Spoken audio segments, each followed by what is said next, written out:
Finally we are in Blue Lagoon. Blue Lagoon जो यहाँ का इंटरनेशनल एयरपोर्ट है उसके बिल्कुल पास है। हमारा एक्चुअली ब्लू लगून में आने का प्लान पहले दिन का था, लेकिन जब हम एयरपोर्ट बैठे रिजर्वेशन करने लगे थे तो जो हमें सबसे अर्ली वाली टिकट मिली थी या रिजर्वेशन मिली थी वो 1 हफ़्ते के बाद की मिली थी। और पिछले 1 हफ़्ते से हम आइसलैंड में ट्रैवल कर रहे थे बाई रोड कार पे, तो हमने पूरा एक सर्कल काटा है आइसलैंड के इर्द गिर्द।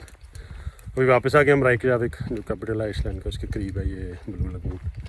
लेकिन ये ब्लू लगून है क्या चीज़ वो कभी मैं थोड़ी देर में बताता हूँ। यस, हमारा ये कंफर्ट है, pre book comfort. Empty. Lagoon के अंदर जाने से पहले आपको शावर लेना पड़ता है और ये कह रहे हैं कि आपको यहाँ पे वो मिलेगा बालों में लगाने के लिए जेल सी शैम्पू, तो थोड़ा सा आपने बालों के अंदर रहने देना है क्योंकि उसका पानी ऐसा लगून का कि वो आपके बाल बहुत खुश कर देगा। शावर लेके शैम्पू लगा के तो थोड़ा शैम्पू बालों में छोड़ देना। लगून में आप वाइट गोल्ड या सिल्वर नहीं लेके जा सकते, उससे कलर ख़राब हो जाते हैं, उसके अंदर हर केमिकल्स हैं। मैं बड़ी देर से घड़ी पहन के जा रहा था। यहाँ पर कंडीशनर रखा हुआ है जो अपने बालों में लगा कर लगून में जाना होता है। उसका पानी इस तरह का है जिससे आपके बाल बहुत खुश्क हो जाते हैं।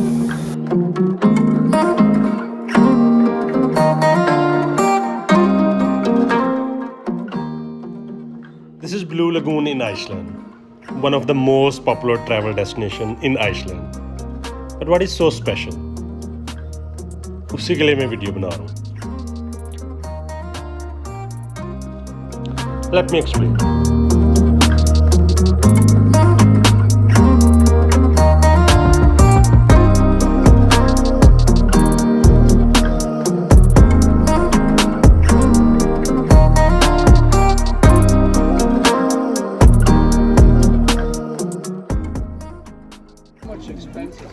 वैसे थोड़ा सा महंगा लगता है लेकिन मेरे ख्याल से जितनी फैसिलिटीज़ है ना यहाँ पे उस लिहाज से इट्स रियली वर्थ। मतलब 3 पैकेज हैं इसके।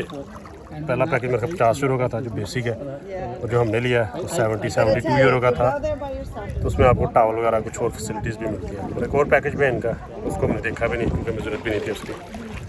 तो मेरे ख्याल से अगर कभी आप आइसलैंड आते हो तो it's really worth to be है। मतलब जो भी आपको 50-100 यूरो लगते हैं लगा देने चाहिए। This experience is amazing. इसलिए मैं प्रेफर करता हूँ कि जहाँ भी आपने जाना है, जो भी आपके प्लान्स हैं दिन के, वो आपको सुबह अर्ली मॉर्निंग शुरू करने चाहिए। हम सुबह यहाँ पे आए थे, बहुत कम लोग थे और अभी ये पूल भरा पड़ा है और अभी मेरे ख्याल 10 साढ़े 10 हुए हैं। तो जैसा टाइम गुजरता रहना है यहाँ मज़ीद लोगों ने आते रहना है क्योंकि इस जगह की रिजर्वेशन तो आपको बड़ी मुश्किल से मिलती है। हमारा भी पहले दिन आने का प्लान था, जब हम एयरपोर्ट पर बैठ के इसकी रिजर्वेशन करने लगे थे तो हमें पता चला है कि हमें टिकट मिली नहीं, पूरे हफ्ते की नहीं मिली। तो 1 हफ़्ते बाद की हमें टिकट मिली थी। 1 हफ़्ता फिर हम अपना रोड ट्रिप करते हैं आइसलैंड में। तो 1 हफ़्ते के बाद दोबारा आप आए हैं इस एरिया में। आज इसलिए यहाँ पे हम पहुँचे हैं। अगर आप थोड़े दिनों के लिए आ रहे हैं तो मेरे ख्याल से डेफिनेटली आपको पहले बुकिंग करनी पड़ेगी, वरना आपकी ये जगह मिस हो जाएगी। ये सामने वो प्लांट लगा हुआ है।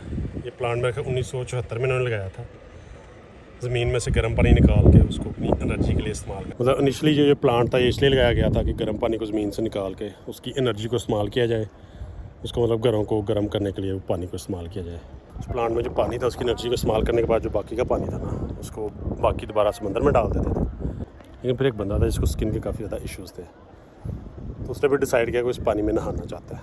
जब इस पानी में नहाया तो उसके जितने भी स्किन के इशू जो ददरी उसकी स्किन पे थी वो सारी ख़त्म हो गई थी। तो उसके बाद फिर यहाँ की गवर्नमेंट इसके बारे में रिसर्च की तो डिस्कवर किया कि इस पानी में इस तरह के मिनरल्स हैं जो आपकी स्किन के लिए बहुत अच्छे हैं। तब से ये जगह मशहूर है कि जिनको स्किन के इशू होते हैं इस पानी में नहाते हैं और मोस्टली बताया जाता है कि उस इशूज़ रिजॉल्व भी हो जाते हैं। थोड़े से ज़्यादा पैसे भरे हो ना आपने तो इस तरह गाउन भी देते हैं आपको, और शायद 30-35 यूरो एक्स्ट्रा। उसमें शायद एक आधी ड्रिंक ज़्यादा है और ये आपको गाउन मिलता है। ज़रूरत नहीं है लेकिन in case you are interested. आप एक्साइटेड होते हो ना, कोई ना कोई आपको नुकसान हो ही जाता है। ये गाड़ी की चाबी नहीं मिल रही, या तो गाड़ी के अंदर ही पड़ी हुई है तो या फिर मैं रेंटल वालों को कॉल करनी पड़नी है। लॉक ही है, मतलब है तो अंदर ही कहीं।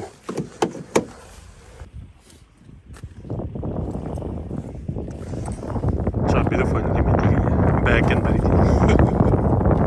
हो जाता है 3 बंदों ने बारी बारी चेक किया। रखिए एक बार, मैं से एक दफ़ा चेक करा रखिए एक बार। अभी बज गया दोपहर का 1।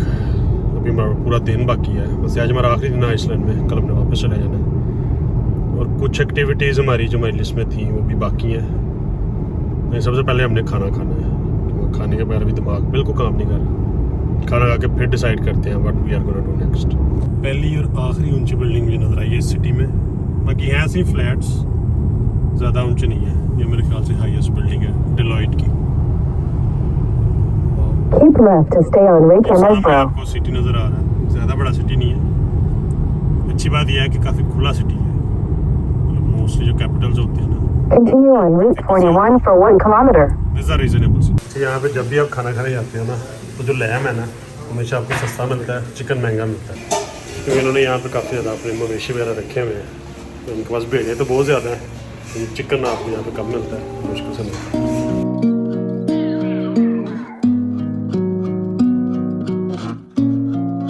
Thank you very much, it was amazing.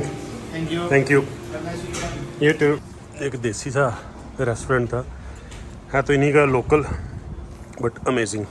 इससे ये साबित हुआ कि गोश्त इनको बनाना आता है, स्वादिष्ट। कहा था गूगल ना फॉलो करे, ना फॉलो करे, अब क्या करूँ? जान दो मेरे ख्याल बहुत सामने। अरे हमें ये ऐसे लड़का ना घबरा जाता है। मैं कहाँ घबरा रहा हूँ भाई, ये जो तुम गलत डिसीजन लेते हो ना, मेरे जितने मर्जी ला जाओ, बस मसला इसका होता है।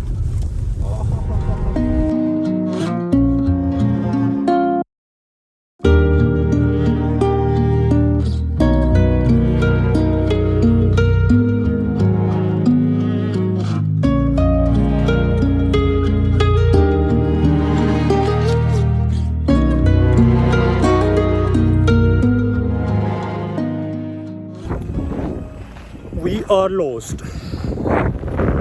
जानी जो ड्राइवर है ना, ठीक नहीं है, मैंने कहाँ से लेके आया, ना भागे रास्ता है, अच्छा होता है लेकिन पीछे जाना नहीं है। यहाँ पे की क्लिफ बनी हुई है, उस क्लिफ की तलाश जारी है।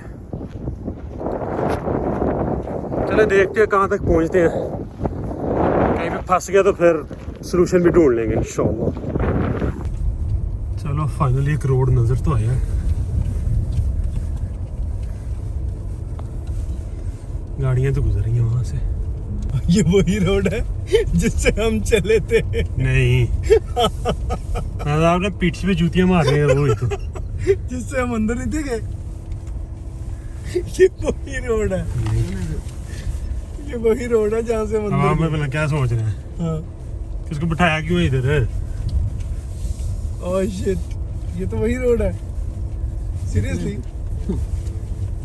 सीरियसली वही रोड है। बस तुम्हारे साथ साथ समुद्र चल रहा है, मेरे को नुक्कर पे तो आ गया, लेकिन वो एग्जैक्ट पॉइंट कहाँ पे है वो ढूंढ रहे हैं। जस्ट फॉर योर इन्फॉर्मेशन, यहाँ पे भी थर्मल पूल्स हैं, ये भी आगे देखेंगे। जियो थर्मल पूल्स, पानी निकल रहा है ज़मीन के अंदर से। लेकिन पहले वो क्लिफ देख लें, लाइट हाउस देख लें पहले, फिर इस जगह वापस आते हैं। लेकिन उससे पहले आपको एक और चीज़ भी दिखाता हूँ, फासला रखे वरना प्यार हो जाएगा। इतनी पार्किंग पड़ी है, साथ लगा के उसके। ਉਹਨੂੰ पता लगे ਅਸੀਂ आए हैं। आजो आजो आजो, जल्दी जल्दी से, कम जानी कम। मैंने आपको अपनी पिछले एक वीडियो में बताया था कि जो आइसलैंड है ना, वो आधा यूरोप में है, आधा नॉर्थ अमेरिका में है। मतलब ऐसे तो यूरोपियन यूनियन में भी है, यहाँ पे सारे ला यूरोप के हैं, लेकिन जियोग्राफिकली ये आधा नॉर्थ अमेरिका में है। मतलब ज़मीन के नीचे प्लेट्स होती हैं, एक प्लेट है एशिया की और यूरोप की, दूसरी प्लेट है नॉर्थ अमेरिका की। तो पास में कई हज़ार साल पहले ये दोनों प्लेटें साइडों पे हुई थी, उसके नीचे से लावा फूटा था और उस लावे की वजह से आइसलैंड बना था। तो जिस जगह भी मैं बैठा हुआ हूँ, ये एग्जैक्ट वो जगह है जहाँ पे वो लावा फटा था। और जियोग्राफिकली अभी मैं यूरोप में बैठा हूँ और मैं बिल्कुल सामने दूसरी साइड पे नॉर्थ अमेरिका है। और ये वो ब्रिज है जो दोनों कॉन्टिनेंट्स को मिलाता है।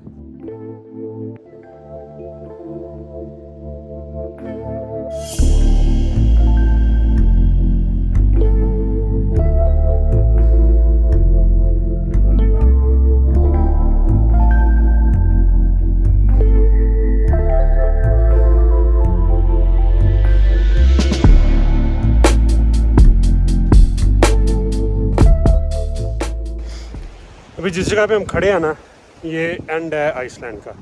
इससे आगे या तो नॉर्वे आएगा या फिर इस साइड पे इंग्लैंड आएगा। और इधर रास्ते में एक और आइलैंड भी है जो कि आइसलैंड का हिस्सा ही है, फारो आइलैंड।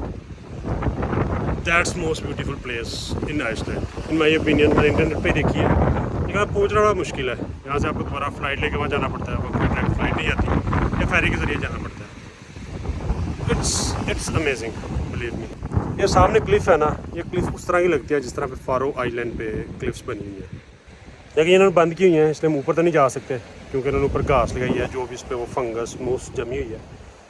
लुक्स अमेजिंग, लेकिन लोग जाना शुरू कर देंगे तो डेफिनेटली वो ख़राब हो जाएगी, तो मेरे ख्याल से इस वजह से इसको बंद किया हुआ इन्होंने। Looks amazing.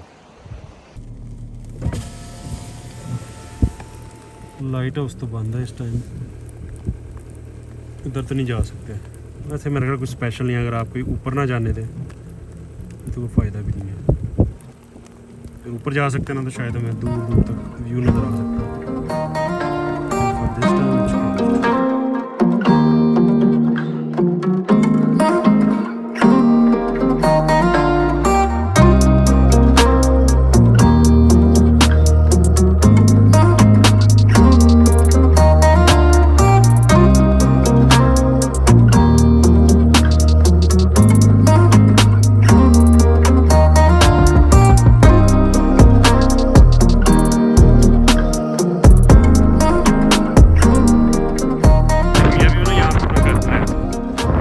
घर के आधे हिस्से में खुद रहते थे, बाकी आधा हिस्सा था वहाँ वो काम करते थे।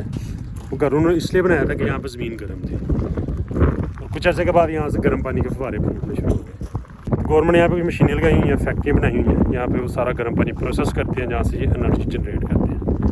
और ये गर्म पानी है ना, ये यूज़ होता है घरों में एज आ हीटिंग सिस्टम, मतलब घर गर्म रखने के लिए। जो बाकी जो एनर्जी जहाँ से प्रोड्यूस होती है उसके बाकी कामों के लिए भी इस्तेमाल करते हैं। और यही वजह है कि आइसलैंड में एनर्जी और पानी दोनों बहुत सस्ते हैं, मतलब इनको एनर्जी भी फ्री की मिल रही है और पानी भी फ्री का मिल रहा है।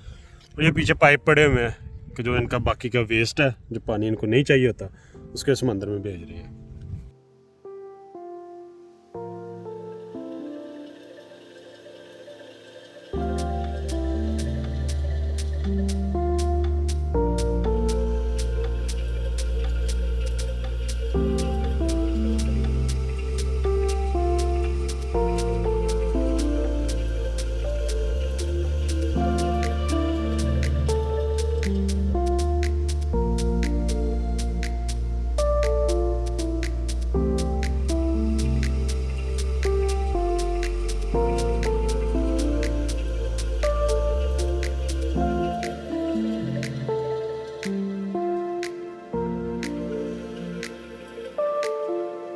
और यहाँ पे ख़त्म होता है हमारा आइसलैंड का ट्रैवल।